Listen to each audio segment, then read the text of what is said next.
Hola a todos, bienvenidos al código del tío Dave.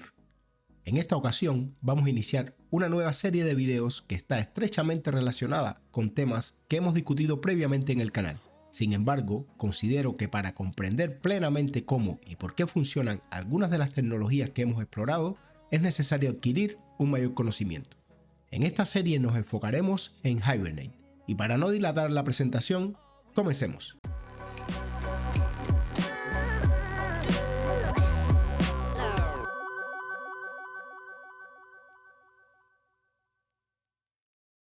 Antes de sumergirnos en el tema central de esta serie, es importante establecer algunos requisitos que facilitarán la comprensión de su contenido. Idealmente, deberían contar con conocimientos fundamentales de Java, SQL y, de manera deseable, algo de experiencia en JDBC. No es necesario tener conocimientos relacionados con Spring Framework, ya que el propósito de esta serie es eliminar las capas que los frameworks proporcionan para simplificar el acceso a la capa de persistencia. De esta manera lograremos comprender cómo funcionan y cuál es la tecnología subyacente. Al tener estas bases, podremos sacar el máximo provecho de los frameworks. Es esencial aclarar ciertos conceptos que a menudo no están del todo claros desde el principio. En ocasiones, en el entorno en que nos encontramos, se mencionan términos como Hibernate o GPA, pero no llegamos a comprender en profundidad de qué se trata.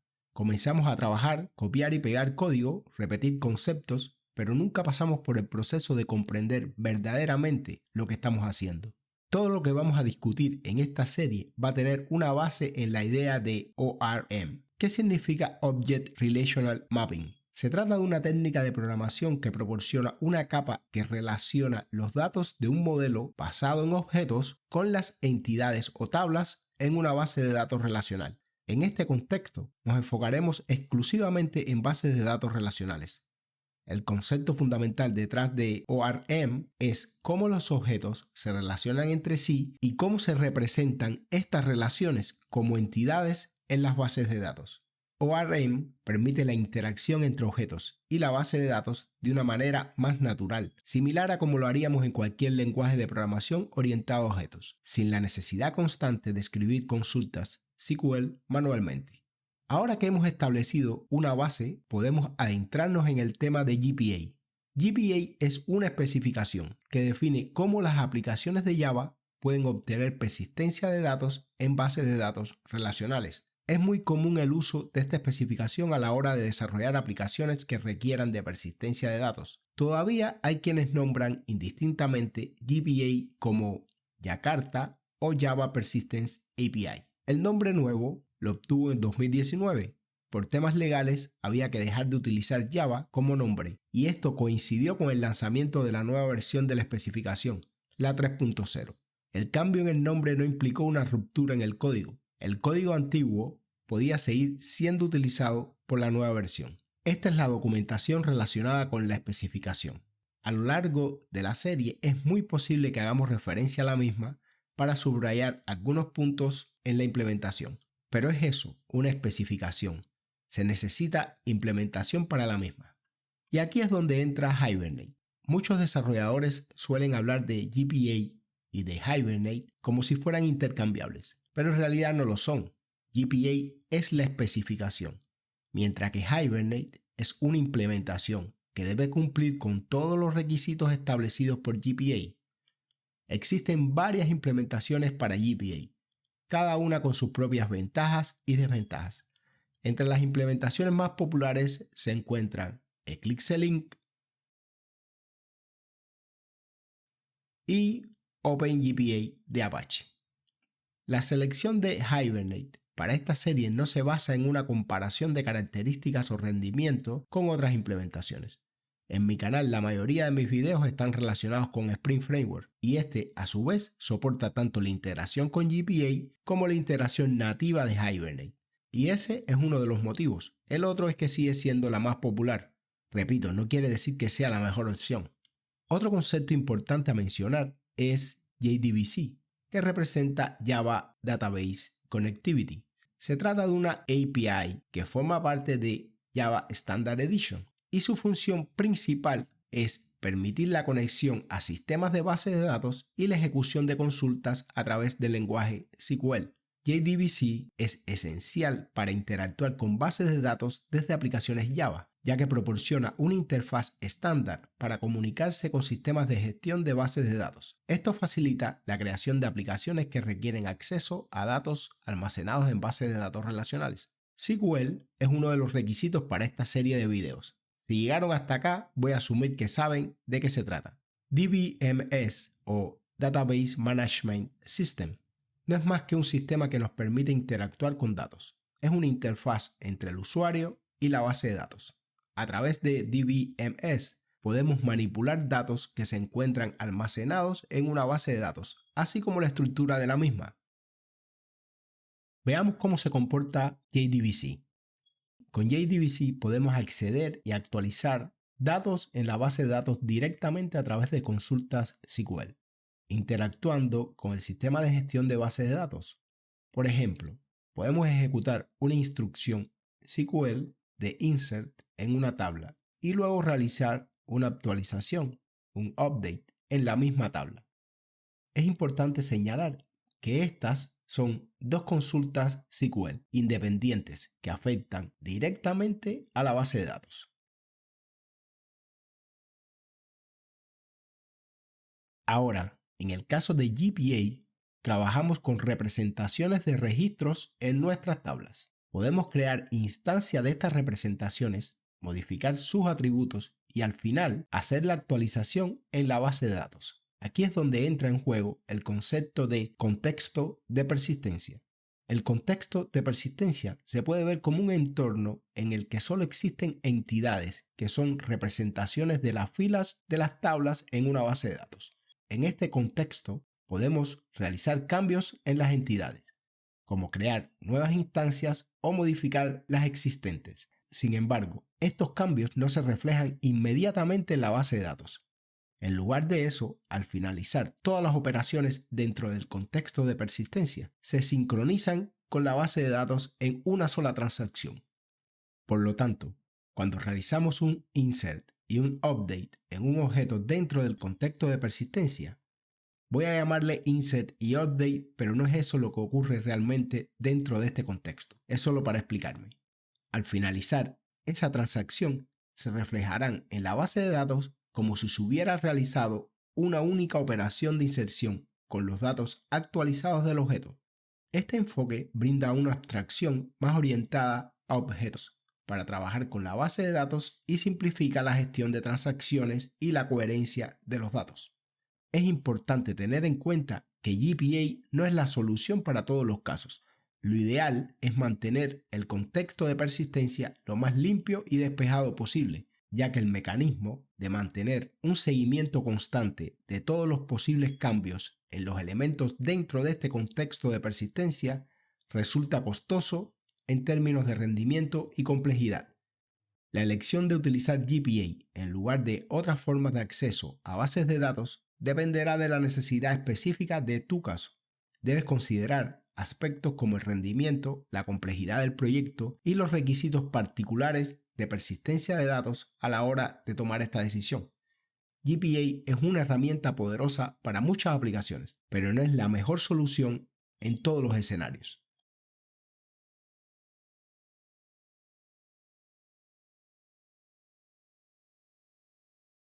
Para comenzar con el proyecto, donde vamos a probar Hibernate, voy a crear una tabla en mi base de datos de Postgres local.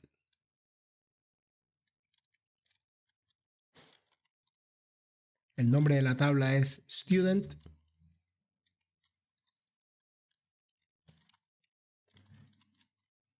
Y vamos a agregar un par de columnas. La primera, el ID de tipo int, que además va a ser la llave primaria de la tabla. Y la segunda, name, de tipo varchar. La tabla es bien sencilla. Para este primer video no vamos a necesitar nada más que esto. Ahora necesito crear un proyecto y voy a crear un proyecto de Maven, pero no voy a utilizar ni Spring ni ningún otro framework. Solo quiero agregar las dependencias de Hibernate y el driver de la base de datos por ahora. El proyecto vamos a nombrarlo GPA Hibernate 01, de Java, Maven, y voy a agregar el último SDK de Java, el 21.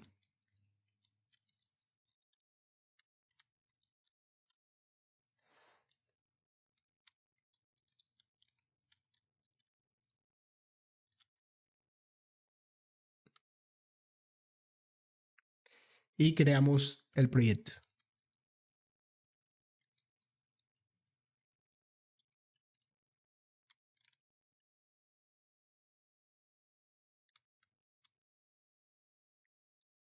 Vamos al POM para agregar la dependencia de Hibernate.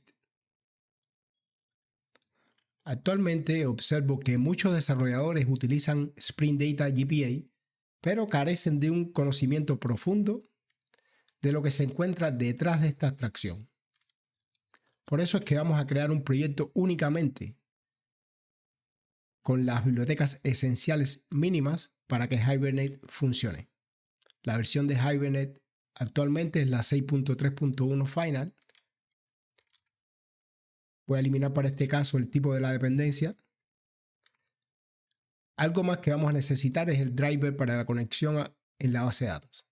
En mi caso, el driver de Postgres. JDBC necesita el driver del vendedor para poder conectarse a la base de datos. En el JDK tenemos los contratos para la comunicación y es el vendedor el que ofrece la implementación para estos contratos. Recordar que Hibernate no es un reemplazo para JDBC. Al finalizar las operaciones, Hibernate termina usando por debajo JDBC. Vamos adelante y veremos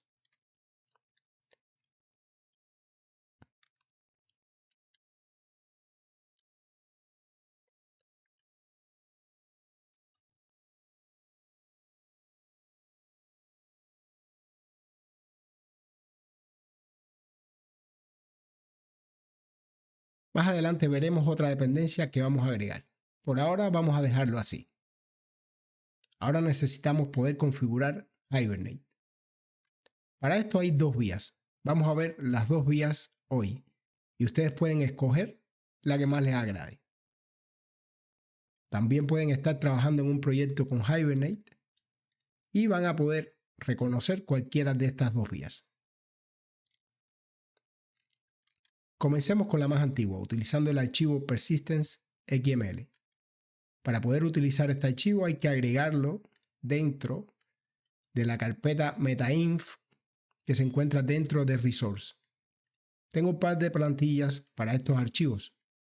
Va a depender de la versión de la especificación que vayamos a utilizar. Voy a crear el archivo para utilizar la plantilla correspondiente a la versión 3 de JPA. La plantilla corresponde a la versión 3 y vamos a ir configurando cada una de las propiedades. Lo primero es el nombre de la unidad de persistencia.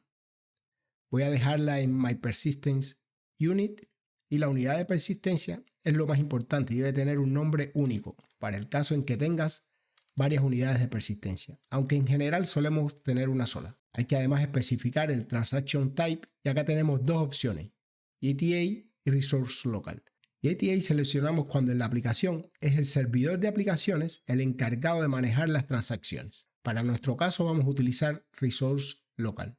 Tenemos además una descripción que es opcional.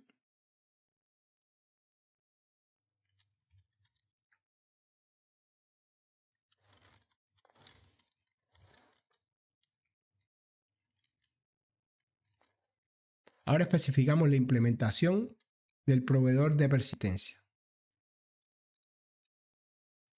Es como la clase principal del framework, desde donde todo parte.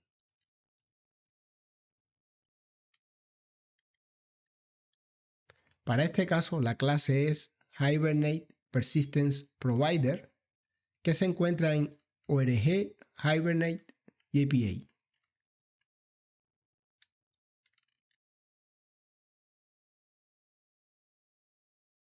Hibernate Persistence Provider.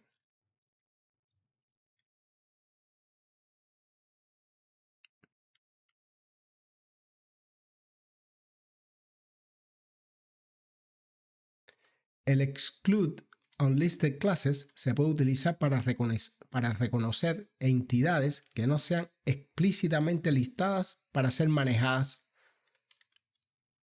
por el framework. Para nuestro caso vamos a asignarle false a esta propiedad.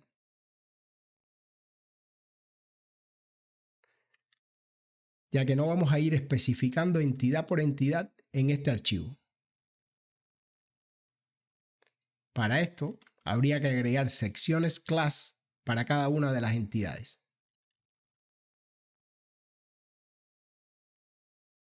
Y por último hay que definir los datos para la conexión con la base de datos.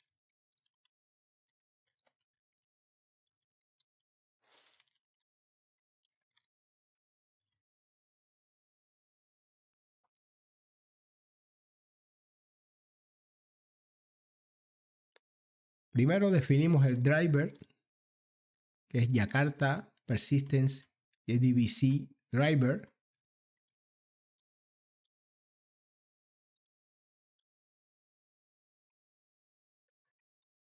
Para mi caso en particular es ORG Postgres Driver. El driver de Postgres es el que yo utilizo. Y voy a necesitar tres propiedades más. Una va a ser con la URL, va a ser la URL de conexión, el usuario y la contraseña.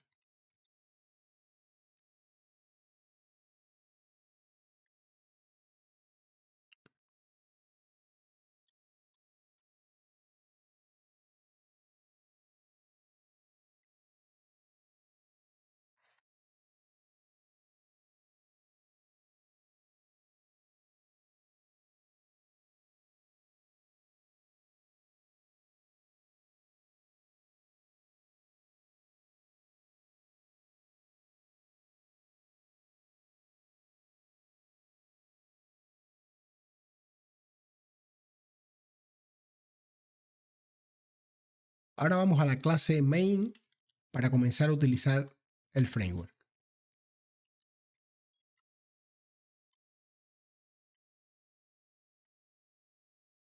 Lo que vamos a necesitar es un Entity Manager. Un Entity Manager representa lo que se llama el contexto de persistencia y lo utilizamos para manejar las transacciones.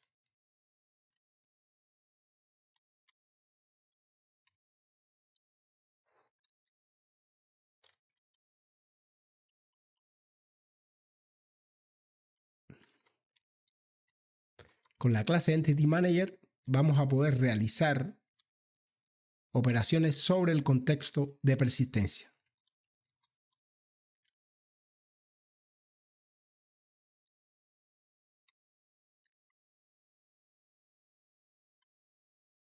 Ahora, para poder tener un Entity Manager, necesitamos un Entity Manager Factory.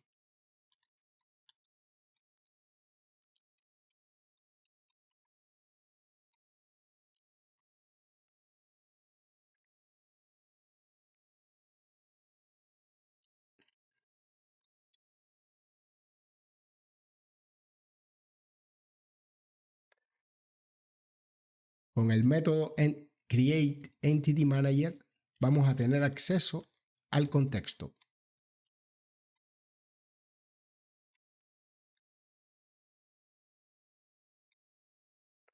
Luego podemos iniciar una transacción con el método begin,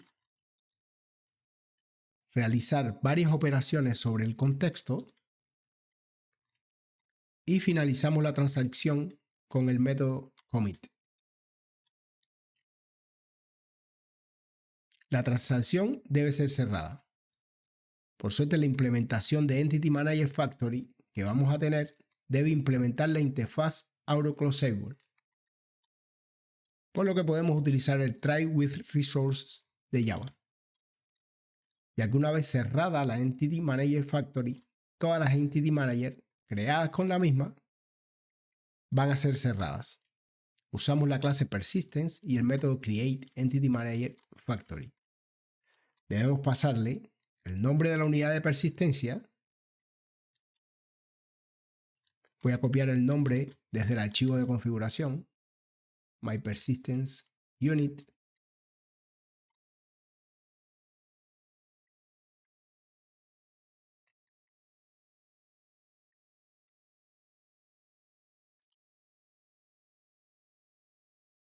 Vamos a pasar todo el código dentro del try with resource.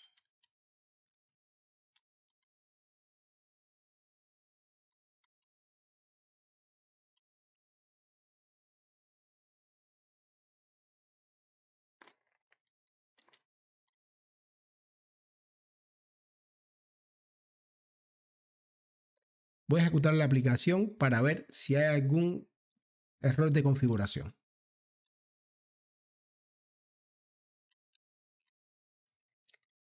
Todo bien, no hubo problemas.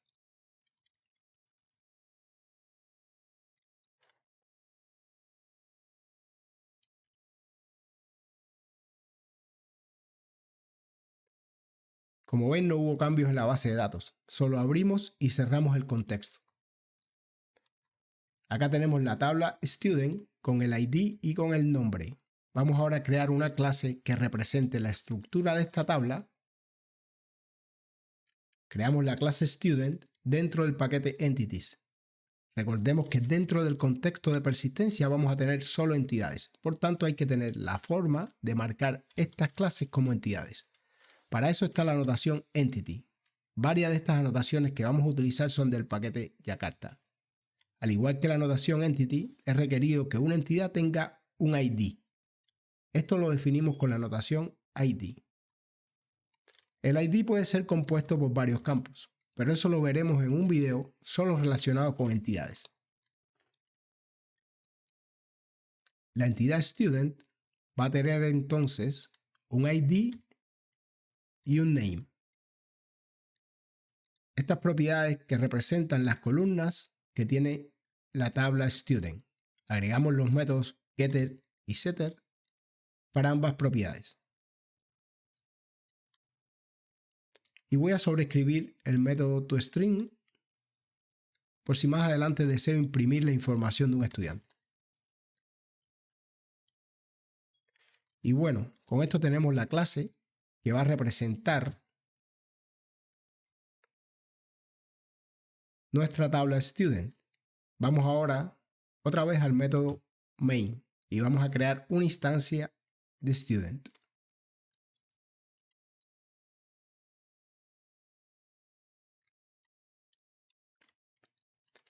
El nombre de la variable es student.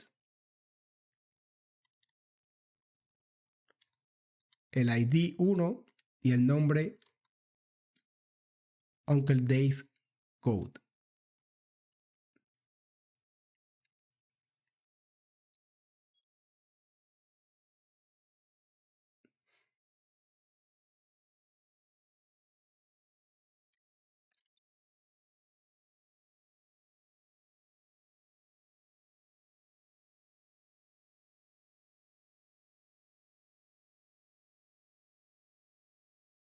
Con esto lo que hemos hecho es crear una instancia de un objeto de tipo student. Este objeto está fuera del contexto de persistencia. Necesitamos agregarlo al contexto. Para agregarlo al contexto de persistencia, vamos a utilizar el método persist. Ahora que el objeto está dentro del contexto de persistencia, cuando finalice la transacción, su estado se va a ver reflejado en la base de datos.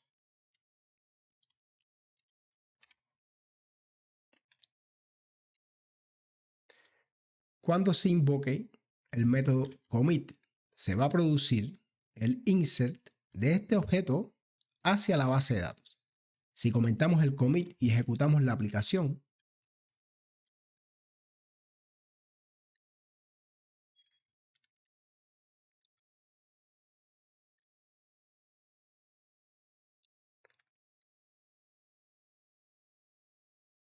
aquí vemos que los cambios no se ven reflejados en la base de datos.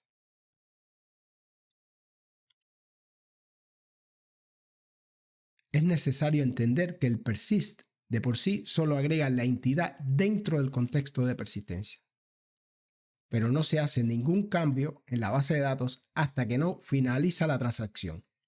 Esto es una de las cosas fundamentales a entender.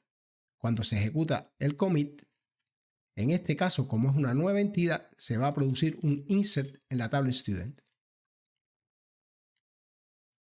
Veamos. Acá tenemos el registro del usuario con el ID 1 y el name Uncle Dave Code insertado en la tabla. Ahora vamos a ver la segunda vía para la configuración de Hibernate, mediante una clase de configuración en lugar del archivo persistence.xml.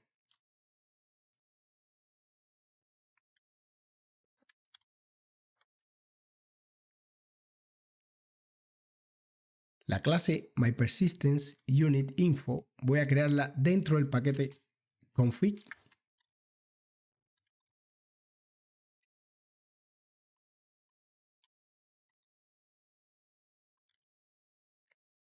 Esta clase va a implementar la interfaz PersistenceUnitInfo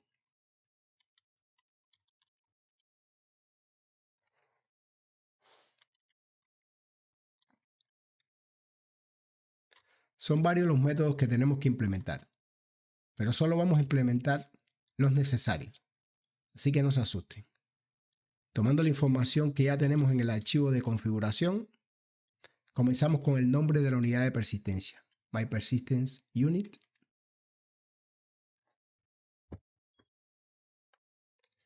Seguimos con el provider class name, que para este caso es la clase Hibernate Persistence Provider. Copiamos el nombre completo. Transaction type, ya sabemos que hay dos tipos y estamos utilizando el resource local. Ahora debemos brindarle un data source.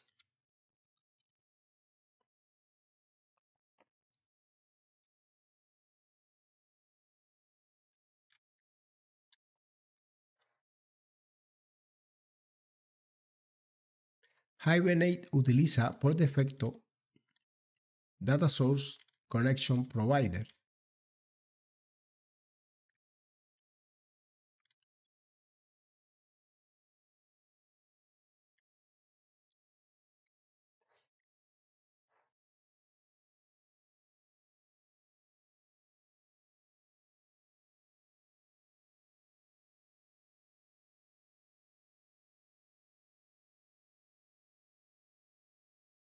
Nosotros vamos a agregar Hikari CP, que posiblemente sea la mejor fuente de datos que se puede utilizar hoy en día.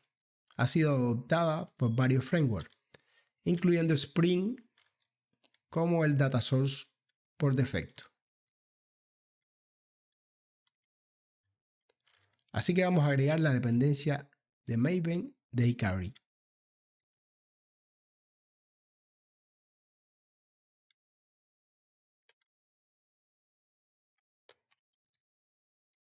Ahora acá debemos retornar en el método getNonGTADataSource una instancia de Hikari Data Source. Creamos la instancia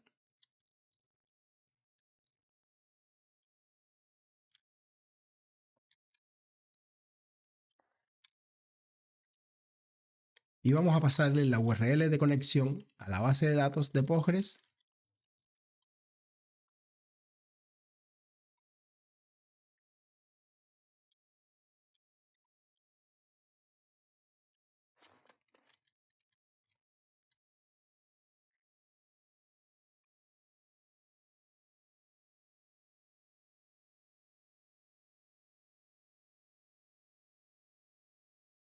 Le pasamos además el usuario, en nuestro caso Uncle Dave Code,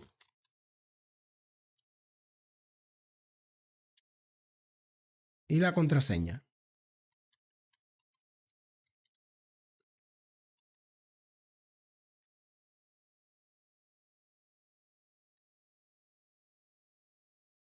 Retornamos la instancia del data source.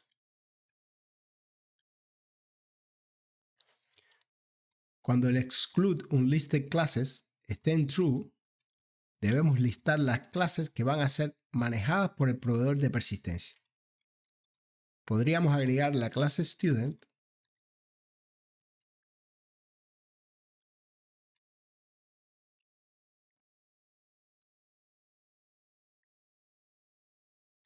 aquí se me pasó, voy a cambiar el org por .com, que al parecer cuando estaba creando el proyecto no me percaté.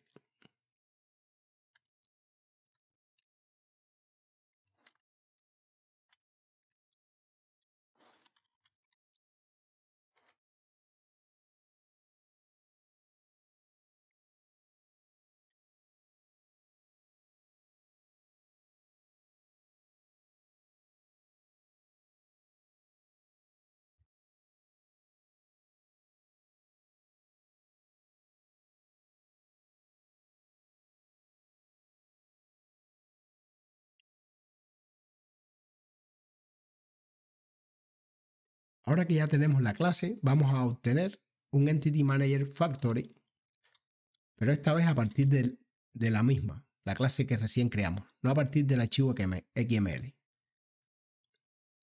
En lugar de utilizar Persistence Create Entity Manager, vamos a crear una instancia de la clase Hibernate Persistence Provider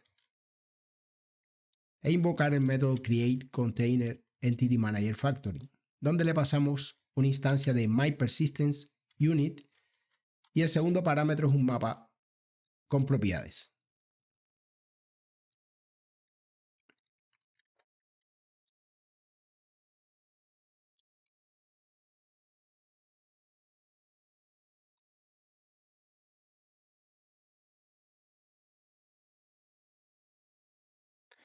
Vamos a ver si quedó bien configurado. Acá tenemos un error, pero bueno, es un error natural. Al tratar de insertar la entidad, nos dice que ya existe una entidad con ese ID. Si le modificamos el ID, vamos a poder insertar otro estudiante.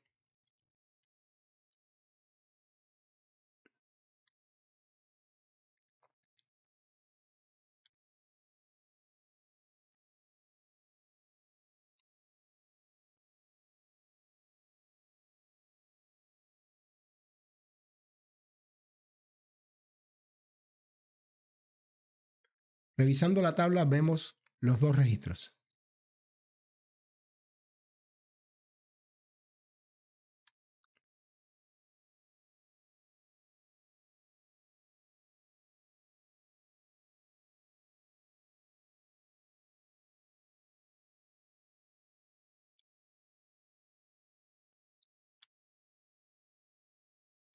Voy a utilizar el mapa para pasarle un par de propiedades y poder visualizar las consultas que se están haciendo sobre la base de datos. La primera propiedad es Hibernate Show SQL con el valor true para que se muestren las consultas. Estas consultas son las que se van a estar realizando sobre la base de datos. Y la segunda es Hibernate Format SQL para formatear la consulta y poder visualizarla de una mejor forma.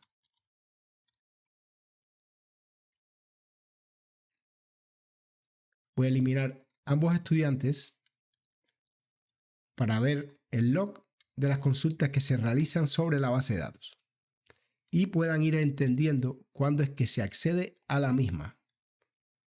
Vamos a insertar el primer estudiante. Vemos la consulta generada. Al final se hace un insert del nuevo estudiante. Ya hemos visto cómo agregar una entidad al contexto de persistencia y cómo al finalizar la transacción se actualiza la base de datos con la información del contexto de persistencia. Para el caso que vimos con un insert de la entidad, pero veamos cómo podemos obtener una entidad y agregarla al contexto de persistencia. Con el método find pasándole el tipo de la entidad que deseo obtener y el valor del ID de la misma, voy a tener una instancia de la entidad y la misma va a quedar dentro del contexto de persistencia. Vamos a asignarla a la variable student1 e imprimir el resultado.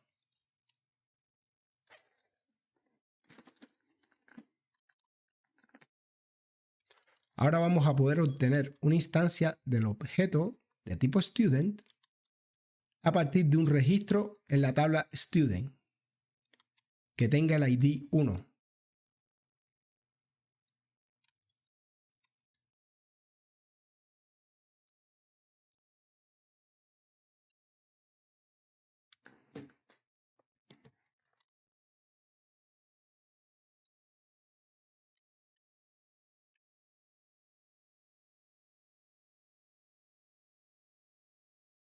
La operación ahora que se realiza es un select. Con el registro encontrado se crea una instancia de student y esta instancia queda dentro del contexto de persistencia. Acá vemos la consulta generada, un select sobre la tabla student, donde vemos en la cláusula where el parámetro ID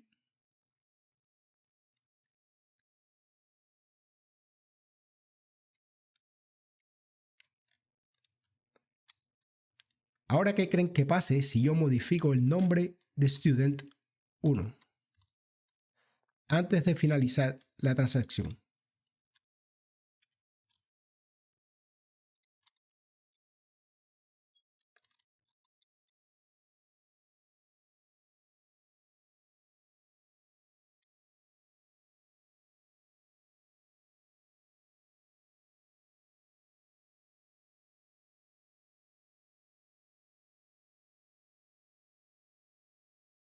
Vean ahora que se hace un update sobre la tabla student, modificando la columna name.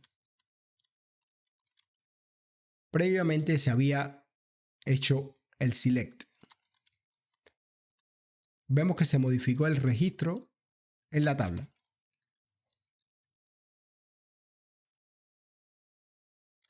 Como les había comentado, lo que ocurre es que al finalizar la transacción, los cambios en el contexto de persistencia hay que sincronizarlos con la base de datos. La forma es generando consultas SQL a partir de los cambios. Para este caso fue un update.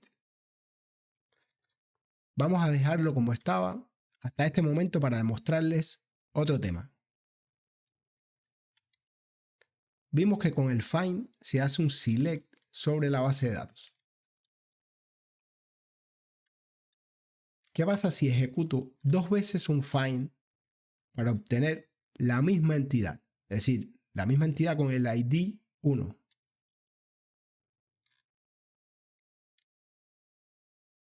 Ejecutamos y aquí tenemos que se realizó un solo select. ¿Qué creen que fue lo que pasó? Como ya existe dentro del contexto de persistencia una entidad con el ID que estamos solicitando, entonces en lugar de buscar el registro en la base de datos, nos entrega una referencia de la entidad que se encuentra en el contexto de persistencia. Estas dos variables, student1 y student2, hacen referencia al mismo objeto de tipo student. Si no me creen, vamos a imprimir el resultado de la igualdad de estas dos referencias.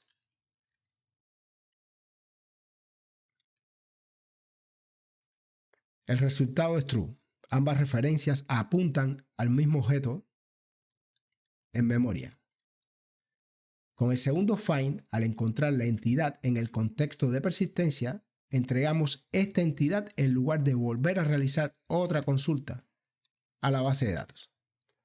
Por si todavía no me creen, voy a modificar el nombre de estudiante luego de hacer el primer find. Todo esto para que vean qué pasa con el segundo find.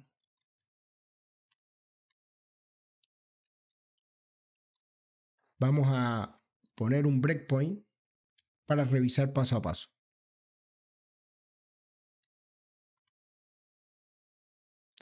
Acá tenemos el estudiante 1 antes de modificar su nombre. Modificamos ahora el nombre a testName. Veamos que en la tabla no está reflejado aún el cambio, todavía no se realiza el commit. Y ejecutamos el segundo find. Revisando student.dots hace referencia al estudiante con el nombre modificado. Es decir, buscó dentro del contexto de persistencia y no en la tabla. Esto es bien importante, es imprescindible entender este tema. Puede pasar que se piense que ese segundo find se hace sobre la base de datos y cuando nos trae la información de la entidad modificada, en el contexto de persistencia no entendemos bien a qué se refiere. No sabemos si nos está trayendo el registro ya modificado en la base de datos o por qué lo que nos trae no es igual a lo que se encuentra en la base de datos. Para el próximo video vamos a mostrar las operaciones que podemos hacer sobre el contexto de persistencia. Hoy vimos un par de ellas, persist y find, pero en el próximo video veremos otras operaciones. Vamos a profundizar en persist, veremos merge, otra de las operaciones que veremos será remove, volveremos a ver find, refresh, detach, clear, getReference y por último veremos flush. Y esto fue todo por hoy. No se olviden de suscribirse al canal si les ha gustado este video. Pueden dejar sus dudas, comentarios o sugerencias en la descripción del mismo. Saludos y nos vemos próximamente en el canal del Código del Tío Dave.